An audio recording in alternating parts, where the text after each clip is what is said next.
This real story is about Billy Gardell, Chris Thomas King, and Tabby's Blues Bar in Baton Rouge, Louisiana. My friend Billy Gardell was a comedian, and he's now an actor. And he's still a comedian, but he's an actor now in Hollywood. A lot of y'all probably know him from his sitcom Mike and Molly, and I think Billy's originally from Pittsburgh, Pennsylvania. Well, me and Billy used to spend a lot of time on the road together, man. We get booked in a lot of clubs together, and we became good friends. And oftentimes we would even travel together, man, in the same car. I remember one thing about Billy, man. He loved Marvin Gaye. He would always say, "Man, ain't nothing like listening to some Marvin Gaye, man. Smooth, silky, soulful voice of Marvin Gaye." Well, I also turned him on to the Isley Brothers because it was a little bit more funk rock oriented. I remember for his birthday one time I bought him that 3+3 album. And man, he treasured that damn album, man. He played the shit out of that damn thing. But anyhow, we was working in Baton Rouge one week, and Billy was a big blues fan. And he said that there was a club there, a blues club there called Tabby's Blues Bar. Now, I hadn't even heard of Tabby's Blues Bar, but Billy knew about it because he was really into the blues, probably even more so than I was. Well, we had planned to go to Tabby's Blues Bar that Saturday and check it out, and that's what we did. After the second show on Saturday, there at the Funny Bone, we made it our duty to go over to the Tabby's Blues Bar there in Baton Rouge. And I even got a chance to sit in and play with some band members there. Now, Tabby, who owned the bar, he has a son, Chris Thomas King, okay, and his given name is Durwood Christopher Thomas. And he was featured in the movie, not featured, well, he was a character in the movie, Oh Brother, Where Art Thou, which starred George Clooney. Also, one of the other actors in the movie was Tim Blake Nelson and John I think his name was Turturro. John Turturro. Those was like the three main actors in the movie. Chris Thomas, I think, yeah, his given name is, well, I said that already. His given name is Durwood Christopher Thomas. He played the character Tommy Johnson in the movie. Chris was a very good guitar player, and also his father, Tabby, was a damn good guitar player too, man. Back in the day, I guess the 40s and 50s, he was title king of the Swamp Blues. And Chris Thomas King, he took on the name King in the tradition of the great line of blues guitar players, last name King. I'm not sure exactly which one he was referring to when he said he took on the name King. I don't know if it was Albert, BB, or Freddie.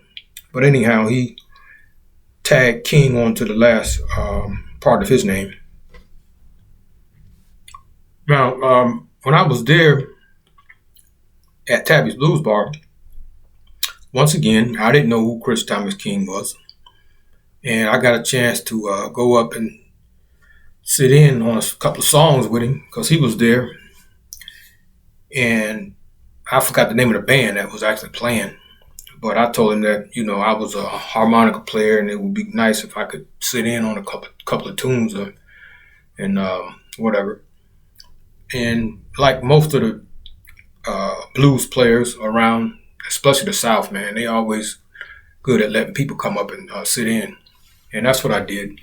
I went up and sat in and got a chance to play with Chris Thomas King and got a chance to meet the great Tabby Thomas.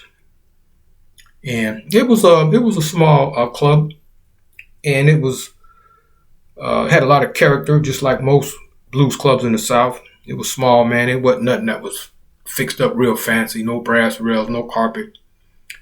It took on the characteristics of a place that had been around for a long time. It was weathered and tattered, but it had great atmosphere, man, and there was some great musicians there playing.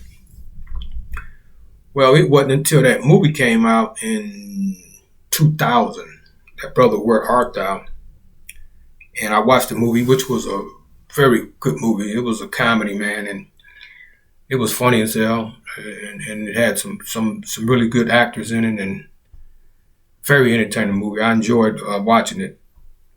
And after the movie went off, I checked out the credits, man, and it said Chris Thomas King, and I was like, Chris Thomas King, that name sounds really familiar. And also his face looked familiar too. I had met him some years back. It was sometime in the 90s when I met him. So once again, I did some research and got a lot of Chris Thomas King's material. I listened to it. I was impressed with most of it. The thing, when Chris was young, he was doing blues rap. He even released an album. And Chris, in his early days, he didn't get real famous because he was doing, like I said, the blues rap, and a lot of the blues clubs wouldn't take him serious. It's like, man, you do some straight ahead blues, we'll book you. But he was hell bent on doing the hip hop blues stuff, which I got one of his recordings, man. It's like a whole album. It was some really, really good stuff. But he did tour a lot. He toured in Europe. He was more accepted overseas, so he did a lot of touring over in Europe and stuff. But here in the States, man, they wouldn't book him that much because they wasn't buying the hip hop blues stuff. But I think later on he ended up getting away from that and started doing more traditional blues. I saw a recording where he played at B.B. King's club in Memphis, there on Beale Street. And over the years, I hadn't heard much from him. I'm not sure if he's still recording. I'm sure he's still alive, but I haven't heard any of his latest material, if he even got any newer stuff out. But anyhow, man, that's another one of my stories, man, meeting somebody that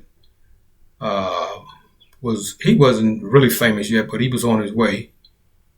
And it was a treat getting to be able to meet Chris Thomas King, man, being able to play with him, meet his father, and hang out with my buddy, Billy Gardell. Well, that's it for this story. I'll check y'all out on the next one. Take care.